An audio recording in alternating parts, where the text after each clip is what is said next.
Tom Brady has found his new landing spot. He's expected to sign with the Tampa Bay Buccaneers. Yeah, let that one sink in. I'm Sierra Goodwill here with Evan Lazar. Evan, we're talking about the Bucs. This is not a storied organization. This is not a team from his hometown in California. We're talking about the Bucs. How surprised were you when this news broke that he's expected to be the next quarterback in Tampa Bay? Well, I mean, I think I was as surprised as everybody. It's perplexing, to say the least. About this move is just bizarre on so many levels. As you said, it's the Bucs who right there really with the Browns, the Lions. This is one of the worst organizations historically in the history of the NFL. Their only relevance really is winning the Super Bowl the year after the Patriots won Super Bowl 36 against the Rams, so Super Bowl 37.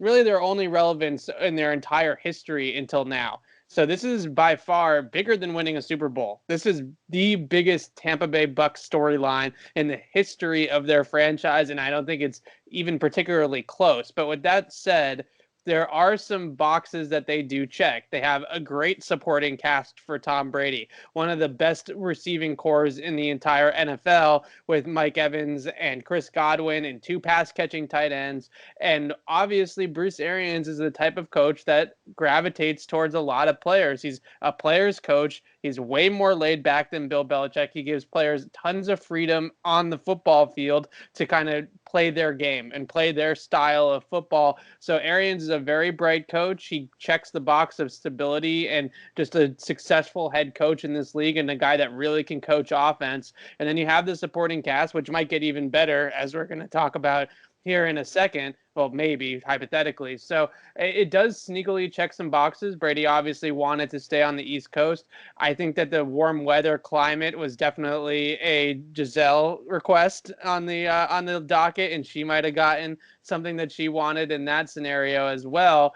I remember she had done some sort of a Q&A on Snapchat, I think it was recently, where she said, you can't take the Brazil out of the girl. You know, I love New England, but it's a little cold up here. So I think that there was definitely a little bit of warm weather joggling going on between husband and wife on that one. So sneakily checks a lot of the boxes. Not the decision we thought he would make, not the conventional decision. It's not LA, it's not Vegas, it's not San Francisco, like you mentioned, going home. But at the same time, there's some reason and some logic behind it.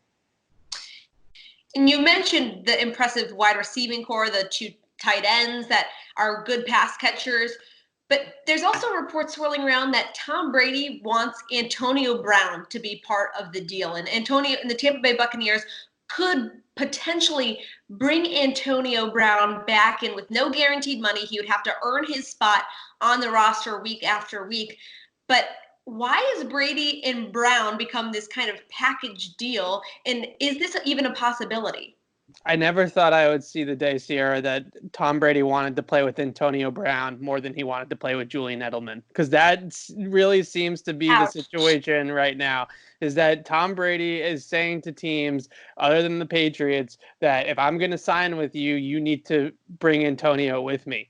And for whatever reason, Brady just has become infatuated with Antonio Brown. And I think it goes back to that 1 week of that gloriful 1 week of practice that we had in September, where every single player came off the practice field and off the record told every single beat reporter that would listen that Antonio Brown had just absolutely put on a show at practice. And we're talking about touchdown catches and acrobatic one-handed catches and getting open against every Patriots corner. Stephon Gilmore having trouble covering him. That type of kind of just buzz coming around the Patriots locker room of how good it was with Antonio Brown on the practice field. A lot of comparisons to like what it looked like in 2007 when Randy Moss was out there running around with Tom Brady. So I think that Brady got infatuated by those 3 or 4 days and was like, this guy's unstoppable. He's the best receiver I've played with since Moss, and we need to get him on my team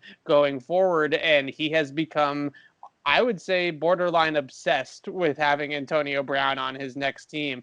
I mean, we're really in a territory now where Brady has completely blinded himself to all of the concerns that people have around Antonio Brown off the field and is solely focused on getting him back into a football uniform. So it's disappointing to me to see Brady hitch his wagon so kind of just matter of factly to a guy like Antonio Brown, because I truly thought that he understood kind of the implications of what Brown was doing off the field.